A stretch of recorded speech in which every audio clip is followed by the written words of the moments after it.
All right, we're live. So, hey everybody, this is Kirill Kitch and Gary, the credit medic.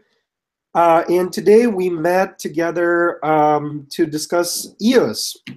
So, EOS was this coin that launched this summer, one of the ICOs that made a lot of hype.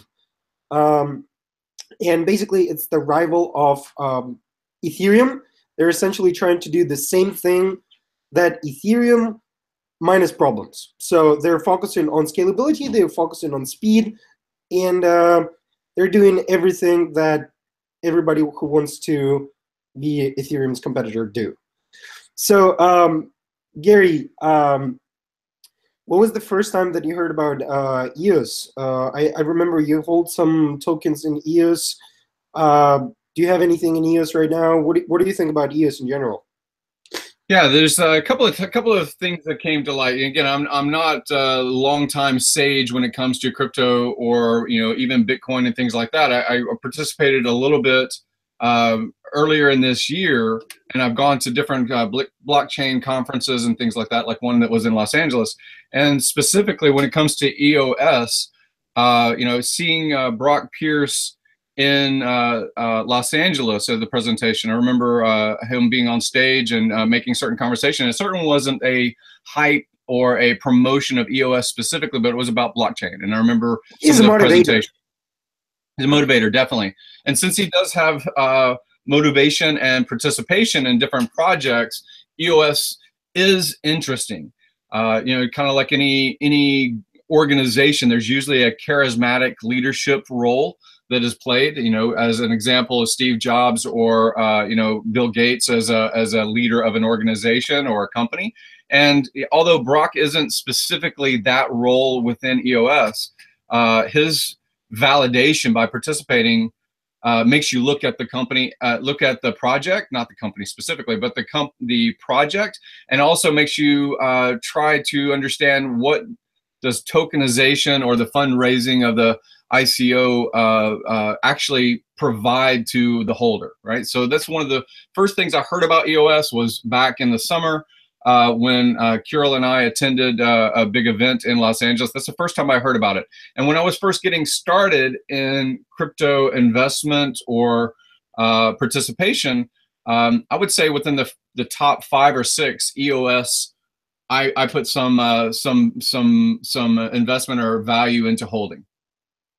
Yeah, so for me, that was kind of the decisive moment. I saw Brock Pierce talking about big things that EOS can achieve, but then I started to dig deeper, and I started to see people being divided. Like some are really supportive about EOS, and some are super anti. And yeah, this is exactly why we're here, why we're talking about this. So, thing that strikes me first of all, and this is a common thing about EOS, is that EOS tokens doesn't actually have any real value. Those are just ERC-20 tokens that gives you no right, no dividends, no guarantee that they will be exchanged for real EOS tokens that are going to be circulating on EOS blockchain that they're building as their fundraising. So that's one thing. So the tokens that have actually no meaning and no tag behind them, no functionality, and the fact that they're selling them for about a year. So not only they're selling the tokens that have no purpose, but they're also doing it for a year. At the same time, I see a quick growth of EOS token. So last week it was $8. Today it's almost $11 already. So people keep buying in on the hype. But really, there are a lot of things to talk about when we talk about EOS. So one of the things is the founders. So we got Brendan Bloomer, we got Daniel Lemercier, and we got Brock Pierce. And I see Brock Pierce as a very influential motivator. Definitely a strong figure. However, he is not a leader.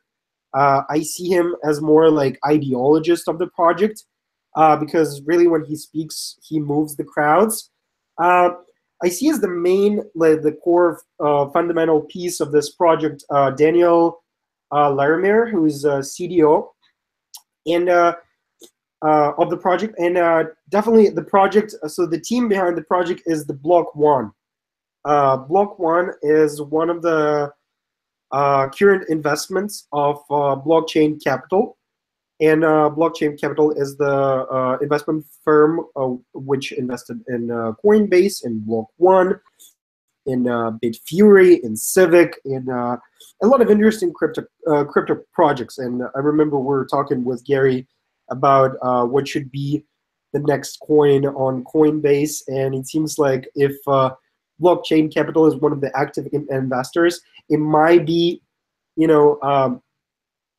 it might be considering other projects that are in the same portfolio with it.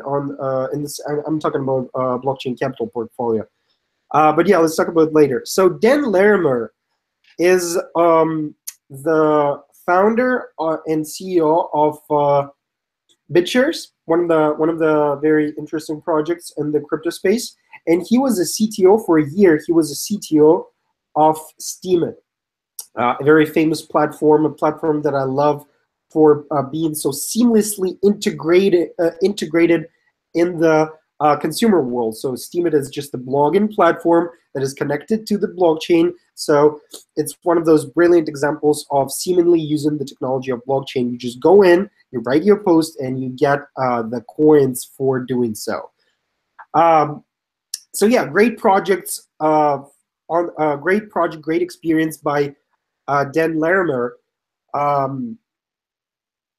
but I'm not sure how it will pass to the EOS project, because we have a different CEO, and I'm not sure how strong he is. It's Brendan Bloomer. He's a CEO of Block One. That's why he's a CEO of EOS. So their roles actually they're passing from their Block One to EOS. There is really no difference between EOS and Block One. So when we're talking about EOS, we're talking about Block One. So I have a couple of comments. Just a few general statements. As living in Silicon Valley for as long as I have, and as when you were in San Francisco, you were part of this community. And part of the difference, I wouldn't say it's completely altruistic, but one of the things that you see, even when you're talking about apps or you're talking about something that's not related to crypto, you may say, okay, people that have generated some form of wealth, whether it's stock wealth or realized wealth, but they generate some kind of wealth by participating in one of these major tech companies. Then their friend that may be in tech, but may just be a neighbor in Palo Alto, right?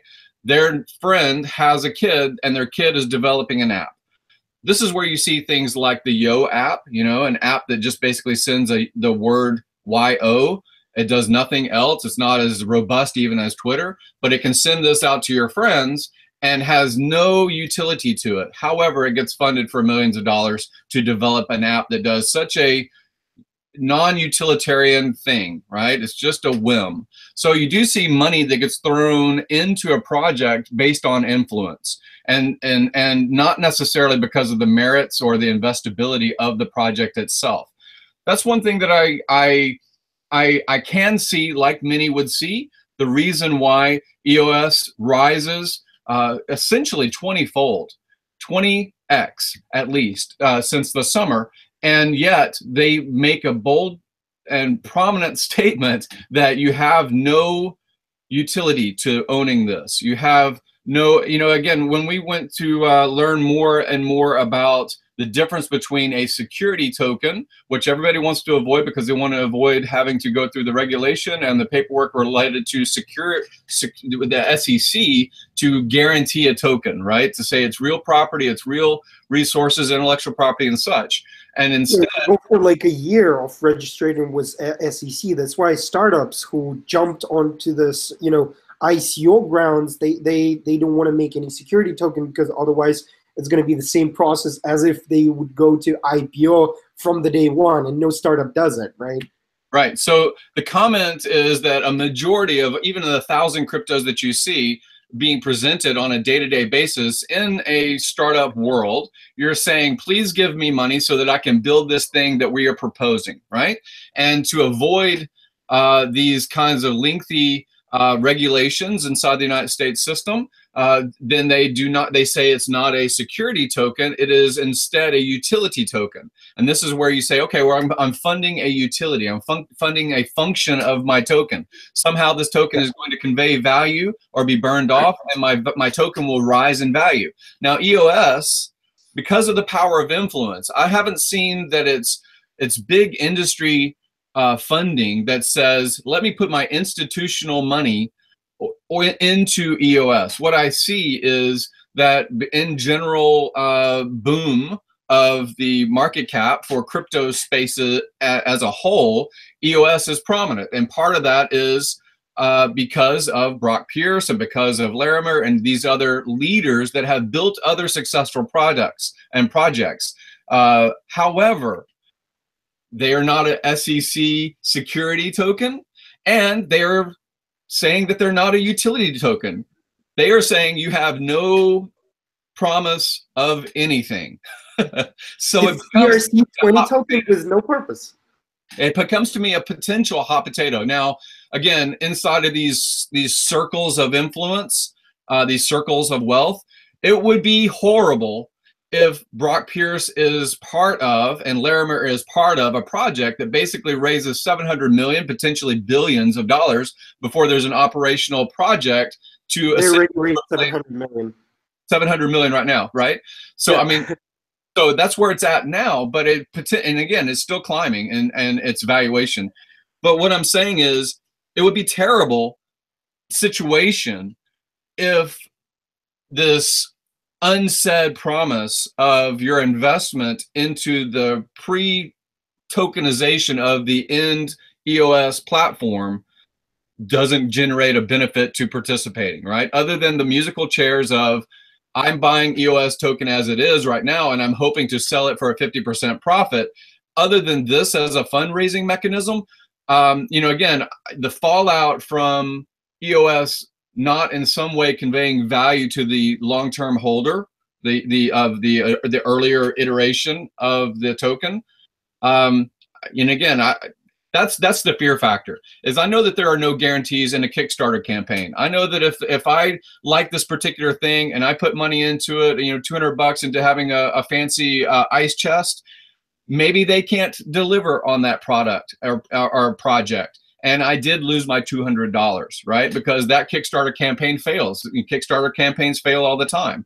However, when it comes to you know, basically involvement into a project that is crypto, if there is such a massive team and there is such massive funding and dev, and a platform does come from that fundraising, but it's separated completely and it becomes basically version 2.0 that retokenizes and sells on that platform without the earlier, you know, spawn having a benefit. This is a problem inside of crypto as a whole. So, like I said, you know, there's security tokens, there are utility tokens, and then there's what the hell is EOS? Yeah, exactly. So I see EOS from what you said right now as basically like monopoly money. It's just pieces of paper that actually have no value. And you actually raised a good point. Like, if they raise, say, $1 billion, and even if their platform runs well and it's a product that is on the market, I see a couple of problems here. First of all, what are they going to do with the people who invested before all their money? If they're going to exchange their tokens to the EOS tokens, then they just suddenly went against their terms and conditions, which will bring the attention of SEC, because we're talking about exchanging $1 billion worth of tokens, ERC-20 tokens, into EOS tokens, the real EOS tokens that now have a larger value or any other value. We're suddenly talking about exchanging paper money for securities, right? I mean, essentially, this is how it's going to look like. And even if I'm wrong it would have to be proven through the court. Like SEC would, file the complaint and stuff, and then they're gonna talk. So definitely there's some scandal that is being like slowly cooked on the background as I see it. On the other hand, I see that, like you mentioned before, that Ethereum has all these problems with scalability, speed, and stuff. Yes, Ethereum has a lot of problems, and a lot of startups are trying to actively, propose their solutions, right? And we see Lisk that already has partners, that already has use cases, that is already working, and that is already a competition to Ethereum of some sort, that is trying to get its portion of the market, right? We see Stellar Lumens that already has at least 10 use cases and that already has a platform, and you can already utilize it. We have NAM that have terrible marketing, but still they're operational, and you can go and build something on NAM. And we have Waves that is pretty popular even in the ICO world. And we have all these different examples existing simultaneously at this very moment, building their use case portfolio, building everything, and then at the same time, parallel to this race to be the next Ethereum, we have ETH, standing in the corner, smoking nonchalantly and saying like, oh, we just released our first test environment. Our first test net just came to the market. We have no developers. We hope that they will come, and we're selling those tokens that have no relationship with the platform that we just announced like a day or 2 days ago. I think they announced another update about their testnet. So one problem is that those tokens are not connected. That's fine. Let's close this topic. Another question that is very important, is that they're coming in late. They're essentially coming in late because they're not going to be Ethereum Killer. They're going to be another competitor in the market of 20 competitors that are right now actively trying to overcome Ethereum. Now that's one side. On another side, we have the giant, the Ethereum, right? The Ethereum Foundation, the Ethereum Enterprise Association. No, it's a assembly or association. I don't remember. EEA, right? That already has the contracts with JP Morgan, the contracts with Microsoft, with Intel, and a lot of other corporations like Block Apps, right? One of their famous use cases that already has a real world problem, the CryptoKitties, that they have to solve. It's already on the plate. Everybody knows that Ethereum has this problem which they will solve. It's already a use case, right? So they're going to be built, and they're going to be growing on top of this experience. They have Raiden solution, they have Plasma solution, they have Casper solution. That is already bringing them from proof of work to proof of stake. Another innovation, bam.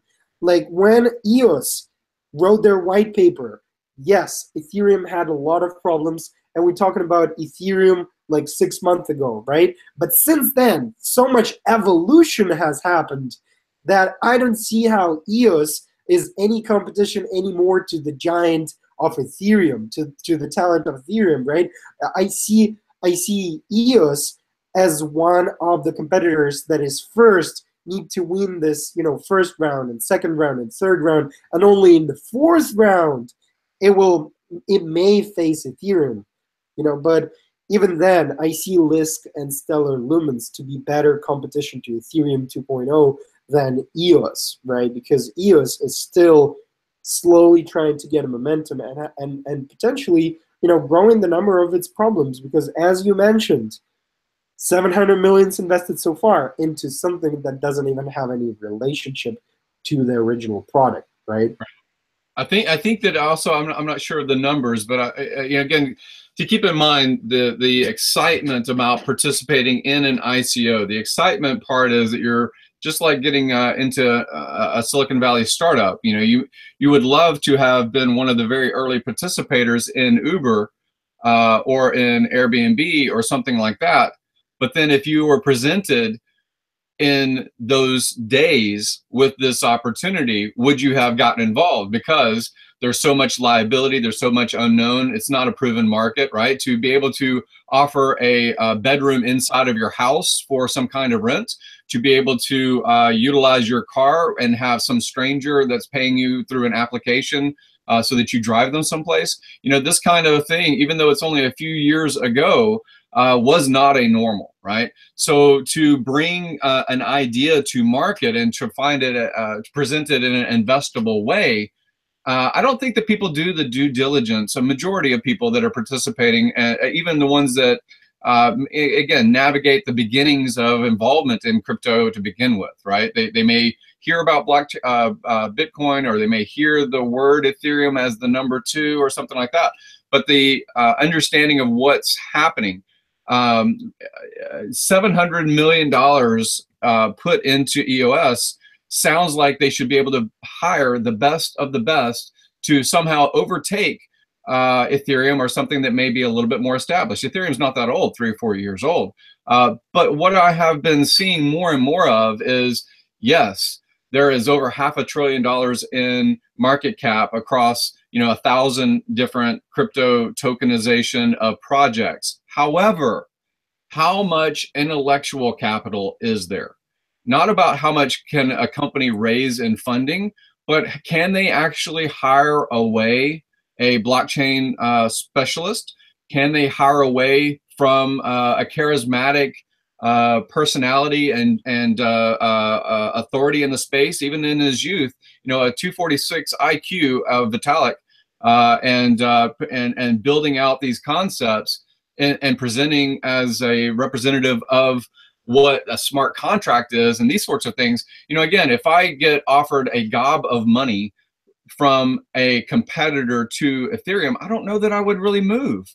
Because again, it's not just about salesmanship, because Vitalik isn't necessarily a salesman, but he is a leader in that specific space. So you see growth, and you see, again, you see massive demand for blockchain technology dev. You see massive demand. Places like BlockGeeks, or is it BlockGeeks?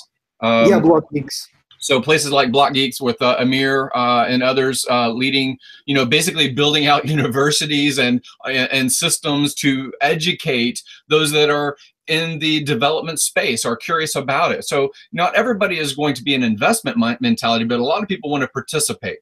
And this growth of digital nomadism and being able to be geographically untethered, this appeals a lot to a certain sector of the population that develop these things out. But when you say to yourself, where am I going to put my energy for the next 6 months or a year?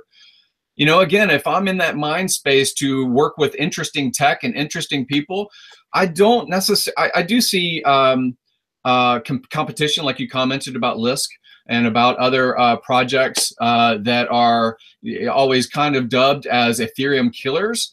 However, when I think about the utility of my iPhone, it's not the best.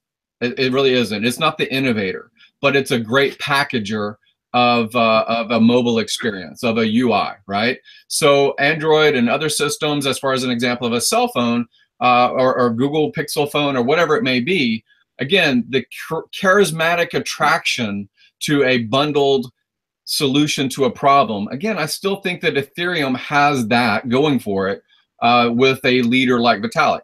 Now, who's number 2, who's number 3 in Apple? I didn't know until Steve Jobs was no longer in the picture, right? Who's number 2, who's number 3 in Ethereum? I really don't know, because I don't pay attention to the whole hierarchy of the leadership of the organization. However, I'm still putting a majority of my trust that smart people will figure things out. And smart people are often attracted to other smart people to work with. And in some ways, I think that that's one of the things about Vitalik, is that he is not a salesman that's putting a pitch on a project or a product. Brock Pierce may be a leader, but I think he's also part of the EOS system because he sees benefit to what he can do, which is bring influence, right? So that's kind of my perception of the difference between EOS versus Ether or other projects that will pull away some market share as Ethereum continues to grow and work through these problems. Yeah, exactly. And what actually strikes me is this comment that you made about the developers that are entering the market that are, they want to they're attracted to the blockchain technology and they want to take part in it, right? So they have different environments, different competitors, different Ethereum killers plus Ethereum that they can choose between, choose among, and see what's best for them. What should they adapt as a platform in order to gain profit from this platform for a year, for 2 years? What would be the platform that would be sustainable enough, profitable enough for them to invest some time in it, in learning this platform, and that would pay back going forward? So Ethereum for me seems like a very sure bet. If you're doing dApps on Ethereum, you're going to be good because Ethereum is not going anywhere. Ethereum is part corporate, part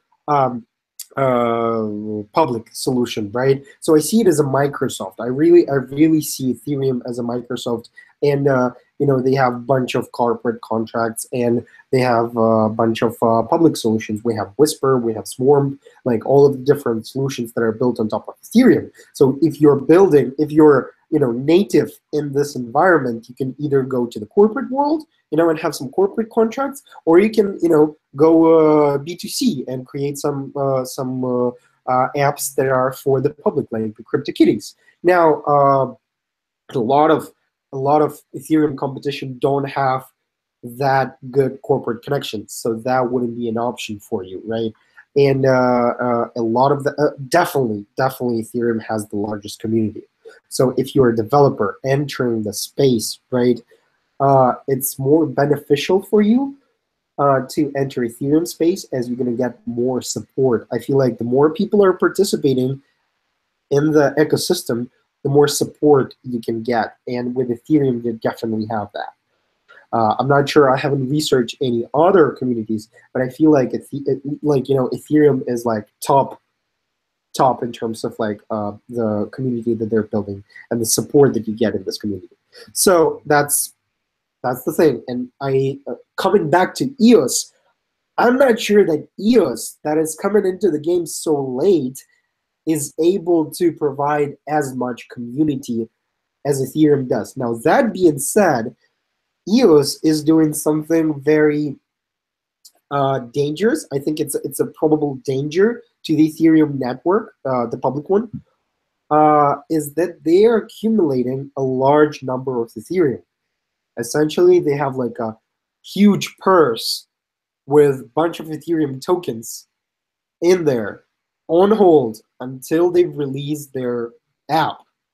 Not app, sorry, environment, right?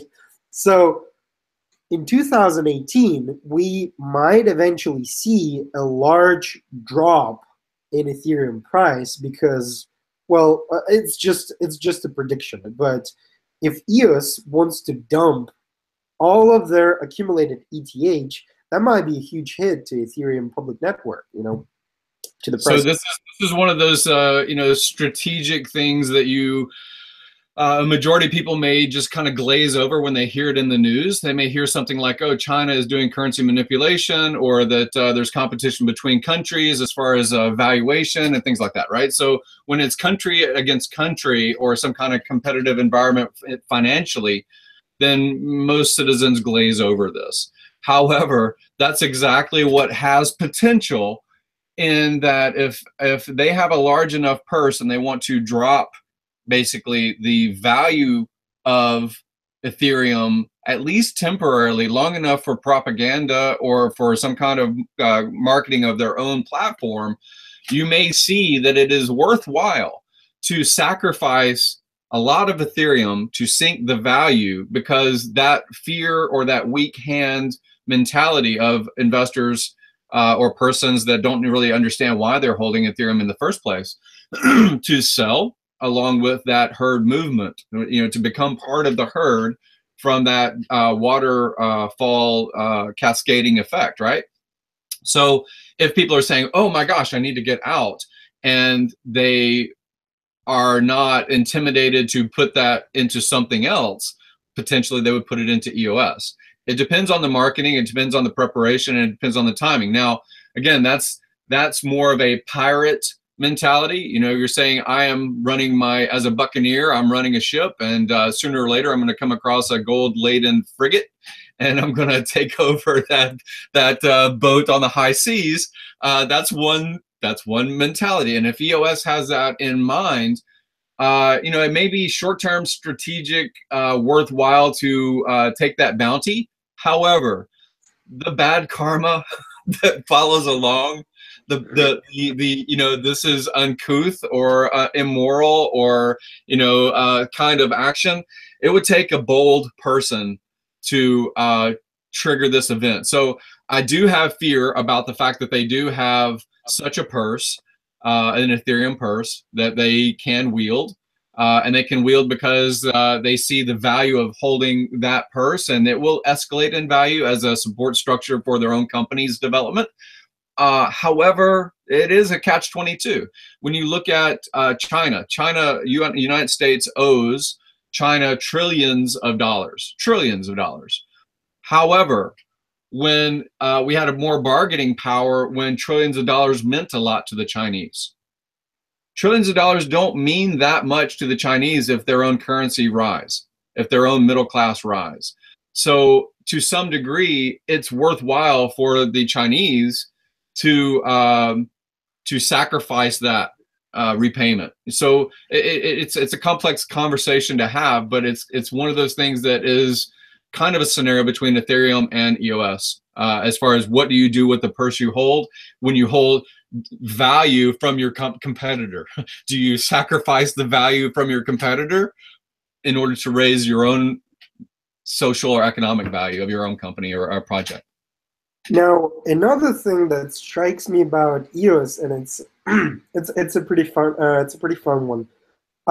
They're registered on Cayman Islands. Do you know anything about Cayman Islands?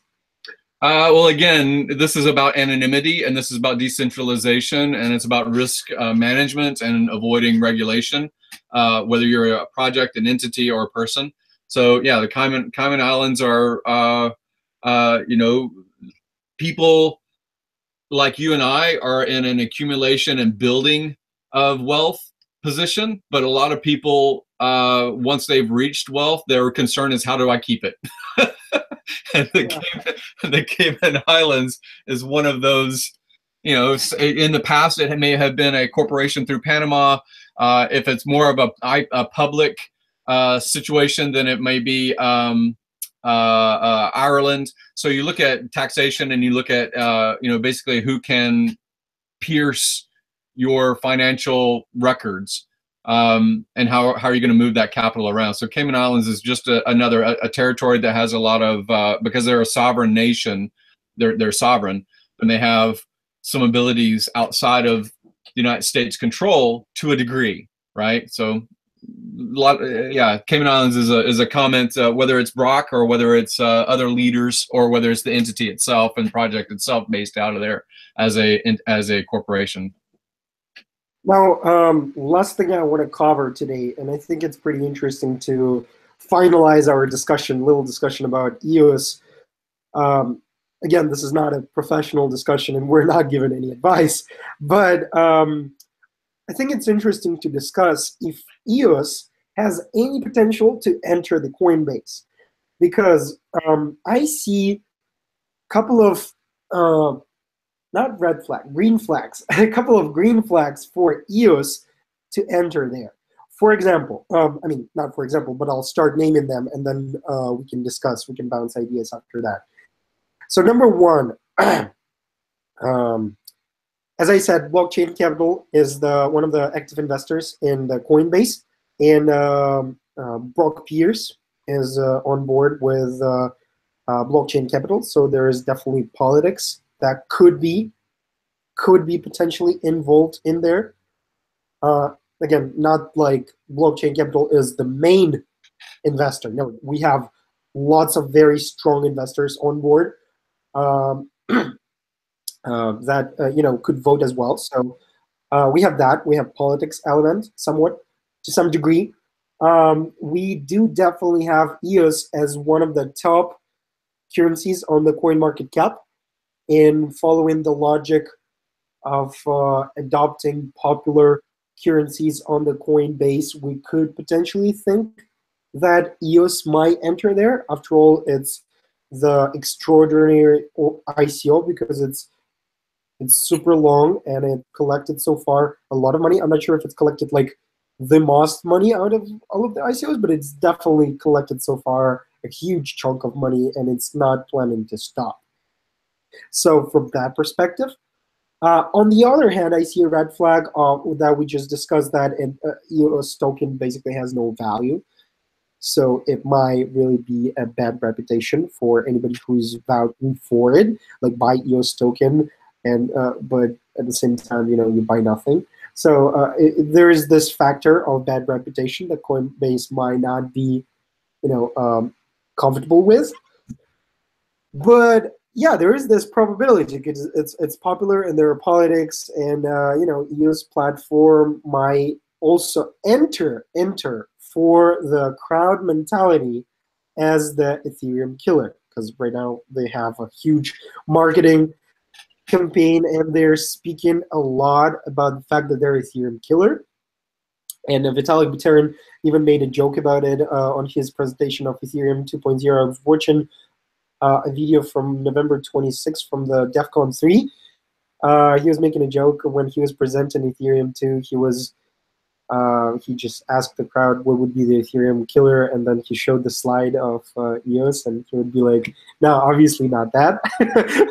But Ethereum 2.0 would be the killer of Ethereum. So he's aware of context. Like, Vitalik is an oddball for sure, so he has like his own humor, and he's always wearing like meme meme T-shirts. So he was presenting this in the meme of a doggy from the one that became Doggy Coin. So some people started to discuss that. Is he supporting Doggy Coin now? So anyway, but yeah, so there is definitely this discussion in the air that EOS might be the Ethereum killer, and following that logic, Coinbase might serve its crowd. And right now I think like Coinbase's crowd is not like professional coin traders, but more of like general public traders. So they may play on this notion of, here is Ethereum, but here's also alternative of Ethereum that is,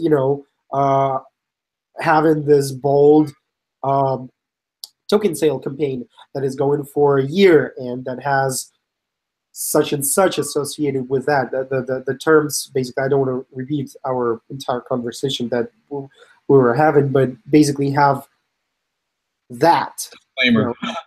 Yeah. Here is your disclaimer. You cannot do anything with this other than hot potato. Yeah. At the same time, they've been growing and they've accumulated so much wealth that, an average consumer might be, triggered to invest, because although a lot of people, like us, may be skeptical about this coin, there's a lot of proof on the market that this coin is growing, and it's growing every week, and we see people having large returns on this coin. So, there's this. So what do you think about? There's commentary, and I won't name names of particular MLMs or particular, even inside of the coin space. But because something is making money and climbing doesn't necessarily mean that it's a good project to hold on to for a long time, right? And it may not be the best one that you ask or you tell your mom about or your brother about, and you say, hey, I'm doing this thing, maybe you should do it too, right? So it depends on your level of advocation. And for me, as I learn more and more about projects or who is behind or who is supporting in the development community, different projects, I want to participate in tech that will change the world. Someday, I want to have telepathy and fly and talk to Martians, right? So whatever tech is coming along the way, I don't need to detract from people that are capitalist in mind and just want to multiply their wealth. I'm not taking away from that, because the free market is the free market. The best project will win. You know, I see that there are rise and fall of all kinds of technology. You know, there may have been a need for the cassette tape to die and the CD to rise, and now we have flash drives and cloud storage. So we have to go through these evolutions, and part of that is when one company rises or project rises in value, and where does that value get repositioned? Whether it's to the holder of a token, the holder of a stock, or whether that company ultimately collapses and the people that were behind it move on to other things and invest their monies that they were able to put into it somewhere else. So the whole ecosystem as a I can agree, I like. However, when it comes to EOS specifically being part of Coinbase, like you just commented, Coinbase is a ease of use, convenience exchange for especially US citizens. And so if they're first hearing something about Bitcoin and they do a Google search and they find you know, one of the easier routes for them to move their some of their money from their US bank accounts into the space, Coinbase is an on-ramp, right? However, with that convenience, there comes some responsibility on Coinbase's part to protect that market space. Okay, they make an income. Their income is from transactions, right? So whether you buy, lose, and buy, win, it doesn't matter. They are part of the transaction as far as the growth of their own exchange, right? The value for them, and the press that would come from having basically made money, but then there, I don't know, the collapse fear, the fact that you don't have that the coin, and we've already discussed part of this, it makes me more attracted to other options for at least the first 5 or 10 additions to the Coinbase platform. What I'm saying is, yes, there's a small community of people that are near Coinbase's headquarters in San Francisco. And one that's directly across the street is Ripple. Ripple is a good example of a potential currency for online marketers or platforms like Amazon. That's just an example, right? There are other projects like Civic, right, that may have more attraction and they have similar ownership, similar people on the same boards, right? So when you have options, I don't really want EOS. This is my personal opinion. I don't really want it on Coinbase, which is an early adoption kind of on-ramping kind of platform for the majority of people that will participate in the crypto space.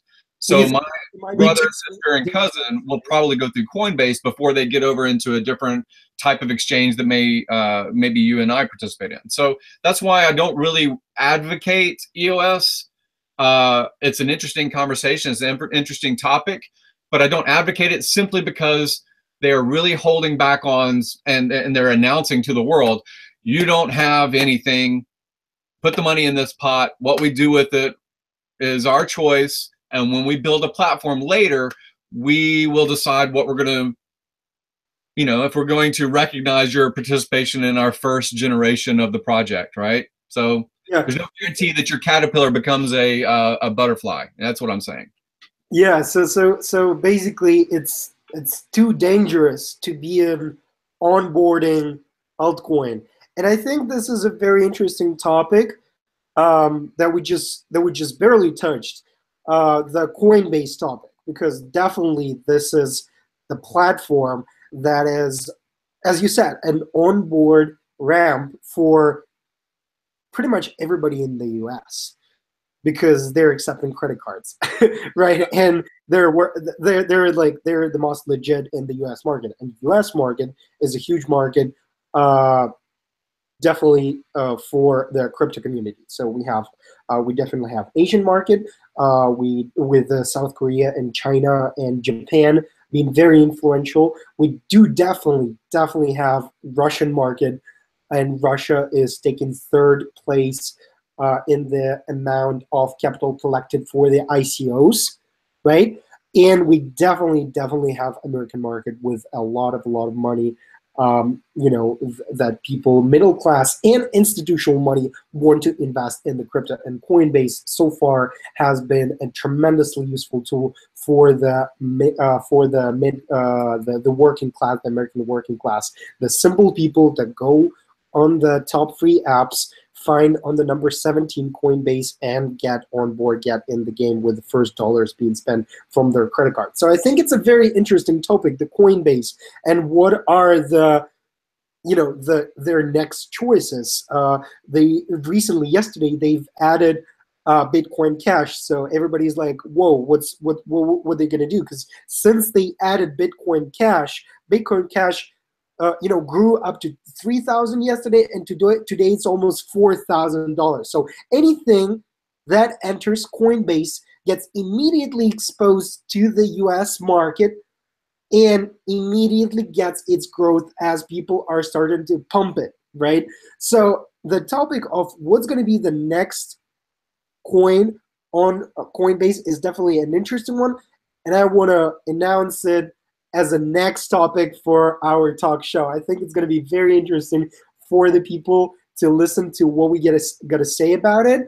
And I think there's definitely a lot of politics, as you said, Ripple being their neighbor and Civic being in the same portfolio of blockchain capital as Coinbase. Again, if you go to their website and see in the portfolio, Civic is definitely an active investment of blockchain capital, and we have Vinny on board as an advisor or something like that, as a team member on blockchain capital. So again, there might be some politics. Plus, Civic has definitely its strengths.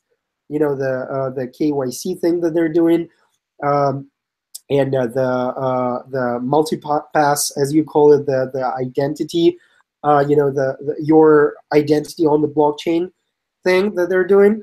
I'm talking over something simplified right now, so don't hate me. Yeah, so the KYC, just for the audience that may see this, know your customer, right? That's one of the big things. And again, when you talk about the United States, I commented about this before, about whether you're a citizen of the United States or not. If you do expatriate and you decide you're going to go to a different country and spend your millions, keep in mind the United States wants part of your millions, no matter where you go, no matter what you do.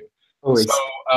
So the KYC side, and I think to some degree the wink, wink, nudge, nudge acceptance of Coinbase by the U.S.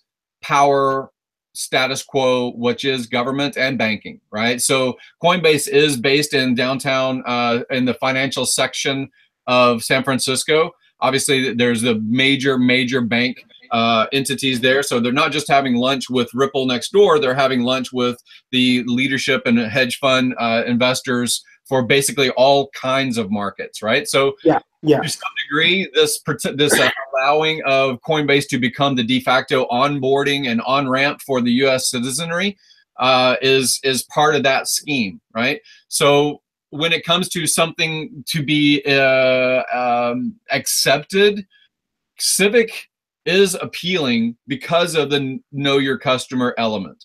And this is also, if the United States government is late to the game, if banks are late to the game, they want to know their customer that is taking out a credit card advance and putting it into crypto so that they later get their money back for the loan that they've made to fight to kill themselves. Banks can be destroyed by the capital that they're lending out through credit devices. And those credit devices are growing at a faster rate than the interest rates. So the KYC element, the know your customer element, is critically important as latecomers to what blockchain technology can do, which is government, which is infinite, is usually slower than moving technologies of any sort, and also to banking, which basically, again, who knows what the world will be in 5 years? Who knows what the world will be in 10 years? But if this kind of evolution and this parabolic motion of what is value, what is a store of value, what is money, what does this mean? Again, when it comes to, when you're talking about multipass, this is a reference to the fifth element. This is a reference to Lilu Dallas and what the future may potentially be, and I'll tell you, as you get involved with different banks, and you already know this because, being, as funding and helping people getting their credit and getting involved with different banking systems and all of the rule sets that they have in order to identify who you are, right? If you're going to open an account at Wells Fargo, at Chase, at Citibank, abroad, in a different country in the Cayman Islands, you're going to have to present certain identifications. You're going to have to present certain citizenry so that your taxation and things like that to some way can be traceable. Now, the anonymous factor of crypto is very attractive to many people, but the onboarding side of it is going to be a know your customer scenario. It's not going to be an anonymous scenario as money morphs into whatever it becomes. So exactly. I do see the rise of something like Civic, if it can position itself, if Coinbase can be an on-ramp for citizens to participate in crypto markets, and the same leadership that are core investors of Coinbase also are core investors into Civic. I can see something like Civic being the de facto way or gateway for finance to transmute or transmorph, whatever you want to say, into crypto, right? So yeah. I see Civic's benefit to participating and being a known name to the general public for taxation and government controls sorts of reasons as well. And I also see the benefits of things like a Ripple or Dash or something like that as far as a e-commerce solution. How Amazon delivers something to my doorstep and it can still promise to the seller that the value was conveyed, right? So if they're going to be a platform for moving things through FBA and other kinds of tools, then they have to have a stable form of currency. And right now, Ripple and Dash are similar in that way, whereas Civic is a KYC kind of product. And when it comes to EOS, I'm not as in love with it because of this potential landmine to what Coinbase is trying to be. Yeah. So this was a teaser of what we're going to be talking in the next video, discussing the next coin or next couple of coins that are potentially going to hit Coinbase. So stay tuned, guys. We're probably going to do it by the end of this week or already next week. Let us know in the comments if you like the format of this conversation and what are your thoughts on EOS. Thank you so much. Thank you, Gary. Talk to you later. Bye, guys. Yeah.